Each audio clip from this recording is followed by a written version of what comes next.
Barchaga assalomu alaykum. Bugungi video obzorimiz Polvon kompaniyasi tomonidan yangi sotuvga chiqqan kanalizatsionniy yoki fekalniy nasoslar haqida bo'lib o'tadi. Aynan ushbu nasoslar haqida siz notanish bo'lsangiz, bugungi video siz uchun, chunki bugungi videomizda ushbu nasoslarni qayerlarga o'rnatadi, bu nasoslar texnik xususiyatlari, komplektdan nimalar chiqadi va shu haqida batafsil tushuntirib gaplashamiz. Demak, obzorimizni boshladik. Ushbu nasoslarimizni turlari, vazifasi, boshqa nasoslardan farqlari haqida va qayerlarga o'rnatilishi haqida to'xtalib o'tsak, aynan ushbu nasoslar boshqa nasoslardan tubdan farq qiladi. Chunki bu nasoslar oddiy suv emas, ya'ni toza ichimlik suv emas, balki chiqindi suvlarini, ya'ni axlat suvlarini yuqoriga bosim qilib berish uchun xizmat qiladi. Endi bu nasoslar qayerlarga o'rnatiladi desangiz, tasavvur qiling, ko'p qavatli bino, aynan o'sha ko'p qavatli binoning yerto'lasidan ham hozirgi kunda juda ham ko'p hamyurtlarimiz unumli foydalangan holatda oshxona, hojatxona yoki hammom sifatida foydalanishyapti va u yerdan chiqadigan chiqindi suvlarni yuqoridagi asosiy shahar kanalizatsiya quvurlariga yetkazib berish uchun aynan ushbu nasoslarimiz xizmat qilib beradi. Chunki pastda turgan narsa o'z-o'zidan tepaga chiqib qolmaydi-da. Fekalniy yoki kanalizatsion suv nasosining vazifasi haqida tushunib oldingiz. Endi esa Polvon kompaniyasi tomonidan yangi sotuvga chiqqan fekalniy yoki kanalizatsion suv nasoslarining texnik xususiyatlari va nimalar bilan jihozlanganligi haqida gaplashamiz. Birinchi modeldagi kanalizatsion suv nasosimizning modeli PV245-250. Ishlash kuchlanishi 220 volt. Quvvati esa 250 watt. Daqiqasiga 100 litrgacha bo'lgan chiqindi suvini bosim qilib bera oladi. Gorizontal holatda chiqindi suvini yetkazib berish masofasi 50 metr, yuqoriga olib chiqish masofasi 5 metr. Ikkinchi kanalizatsion suv nasosimizning modeli PV245-400. Ishlash kuchlanishi 220 volt. Quvvati esa 400 watt. Daqiqasiga 100 litrgacha bo'lgan chiqindi suvlarini bosim qilib bera oladi. Gorizontal holatda chiqindi suvini yetkazib berish masofasi 60 metr, vertikal holatda esa 6 metr. Uchinchi kanalizatsion suv nasosimizning modeli PV245-600 bo'lib, ishlash kuchlanishi 220 volt. Quvvati esa 600 watt. Daqiqasiga 140 litrgacha bo'lgan chiqindi suvlarini bosim qilib bera oladi. Gorizontal holatda yetkazib berish masofasi 65 metr. Vertikal holatda yetkazib berish masofasi esa 6,5 metr.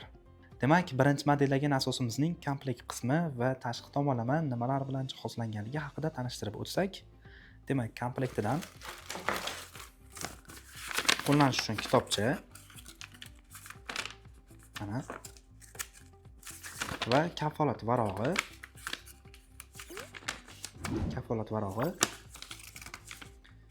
va O'zbekiston bo'ylab viloyatlararo servis markazlarimizning telefon raqamlarini ko'rishingiz mumkin va usta akalarimiz uchun yoki santexnik usta akalarimiz uchun juda ham kerakli bo'lgan usta bonus stikeri.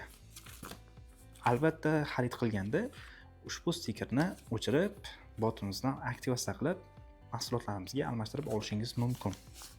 Kirish qismidagi kerak bo'lmagan quvurni berkitib qo'yishimiz uchun zaklopka va o'zining mana bunday xomutlari mavjud. Tashqi tomonlama nimalar bilan jihozlangan, shunga to'xtalib o'tsak, birinchi o'rinda aytishimiz mumkin. Xo'p, menga qaraganda o'ng tomonda ikkita kirish qismi mavjud. Mana e'tibor bersangiz, ichida klapanlari ham mavjud. Va chap tomonda esa mana bunday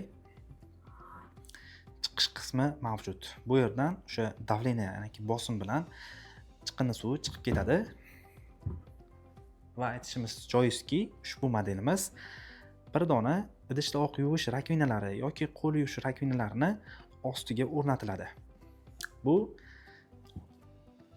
mana o'zini ko'rinishidan sezish mumkin. Hojatxona yoki yuvinish xonalari uchun emas.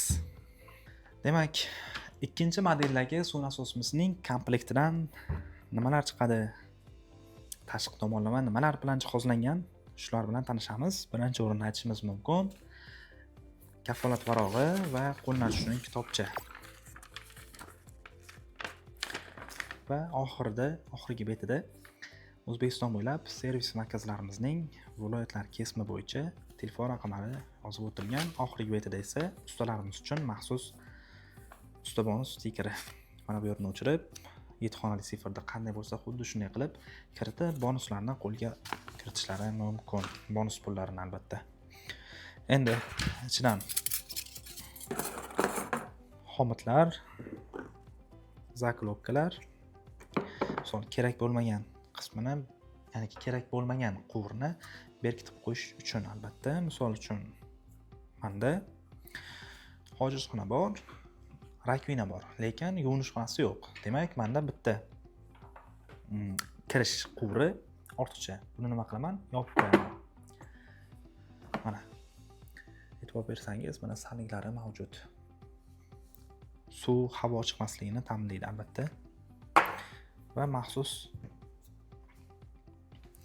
nasatkalari ham mavjud. Hozir men buni nimaligini topolmadim. Agarda sizda buni nimaligini bilsangiz, kommentariyada yozib yuborsangiz, qolganlar uchun ham albatta foydali bo'ladi. Mana. Endi bu nasosimizda mana ko'rsangiz, qo'llab bo'shatish tugmasi mavjud. Ya'niki, misol uchun bu nasosimizda poplok va relay bor. Aynan o'sha relay tok yomonligi sababli, ya'ni 220 volt to'liq bo'lmaganligi sababli qaysidir holatda ishdan chiqqan bo'lishi mumkin va vaziyatga yechim qilish uchun albatta mana bu knopka qo'yib ketilgan. Vaziyatdan chiqish uchun albatta bu. Misol uchun uyingizga servis xizmat xodimlari borgunga qadar siz aynan shu tugmani bosib ishlatib turishingiz mumkin yoki buni yechib olib borish paytida buni bo'shatib keyin olib borishingiz mumkin. Bu nasosimizda ko'rsangiz tig' mavjud. Mana hojatxona kirish tomonidan, kirish quvuridan mana ko'rsangiz maxsus tig'lar mavjud. Bu tig' albatta uncha-munchaga sinib ketmaydi, uncha-munchaga o'tmaslashib ketmaydi yoki zanglamaydi. Shunaqangi mustahkam materialdan tayyorlangan hojatxona uchun kirish, hammom uchun kirish quvuri, ya'ni yuvinish xonalari yoki vanna shu kabi kirish quvuri va chap tomonida, mendan chap tomonda rakvina uchun kirish quvurlari mavjud. Endi buni o'zingizni uyingizda joylashuv joyiga qarab, kirish quvurlari, o'sha hojatxona joylashgan joyi va hammom joylashgan joyi, rakvinalar joylashgan joyiga qarab albatta buni tanlashingiz kerak. Demak, oxirgi modeldagi nasosimizning tashqi tomonlama nimalar bilan jihozlangan va komplektidan nimalar chiqadi. Shular bilan tanishamiz. Birinchi o'rinda aytishimiz kerak, qo'llanish uchun kitobcha va kafolat varog'i va usta bonus stikeri mavjud. Albatta buni o'rnatayotgan usta akamiz bir qator o'qib, tanishib va uy egalariga aytib o'tsa juda ham manfaatli bo'ladi har ikkala tomonga.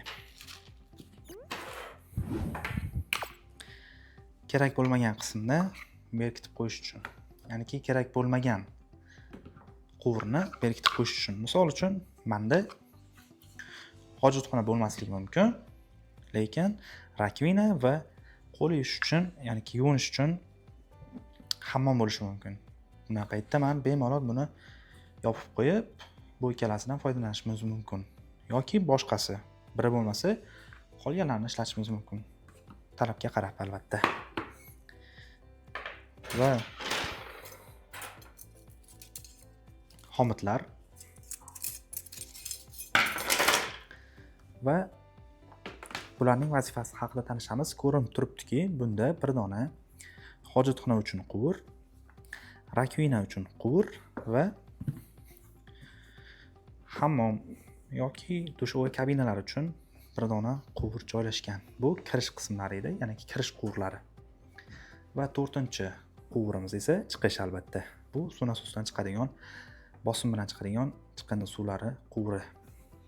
Va e'tibor berayotgan bo'lsangiz, bunda tugma mavjud. Bu esa avto bo'shatish tugmasi, ya'niki qo'lda bo'shatish tugmasi mana.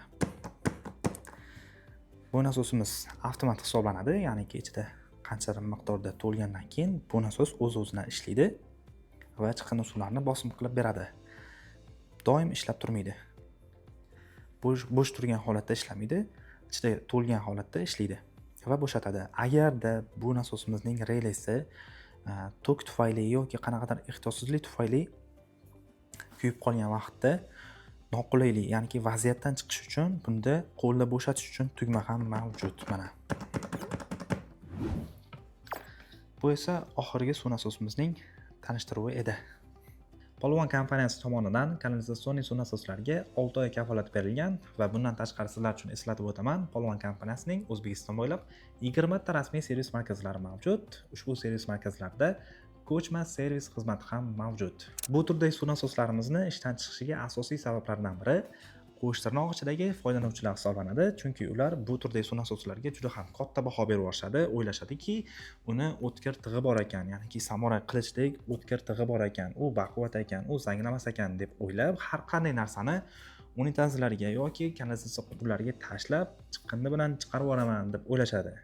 Va borib albatta bu narsa suv nasosida ishdan chiqishiga sabab bo'ladi. Chunki har xil matodagi iplar va shu kabi narsalar, balki sochlar ham o'sha suv nasosimizni kirchatkasi yoki tig'iga ilakishib qolib, tig'da aylanishiga to'sqinlik qiladi va borib tig' aylanmagandan so'ng suv nasosimiz ishdan chiqadi. Albatta sizlar ham bu nasoslarni ishlatish vaqtida aynan shu narsalarga e'tiborli bo'lasiz degan umiddamiz. Agarda ushbu gapim sizlarga qo'pol eshitilsa, ushbu gapim uchun sizlardan uzr so'rayman, lekin bu gapni aytmasam yoki aytib o'tmasam, oqibati yomon bo'lishi mumkin. Oxirgi video obzorlarimizning barchasida usta akalarimiz uchun maxsus bonus tayyorlab qo'yayotgandik. Demak, o'sha an'anaga sodiq qolgan holatda bugungi videomizda ham maxsus bonusni qo'lga kiritib olishingiz mumkin. Buning uchun Telegram ilovasidagi Polvon usta bonus botini ro'yxatdan o'tgan bo'lishingiz kerak va yuqorida ko'ringan 7 xonali siferda qanday bo'lsa xuddi shunday kiritib, bugungi video obzorining maxsus bonusini qo'lga kiritib olishingiz mumkin va bonuslarga ega bo'lishingiz mumkin. Shuning bilan birga bugungi video obzorimiz o'z nihoyasiga yetdi.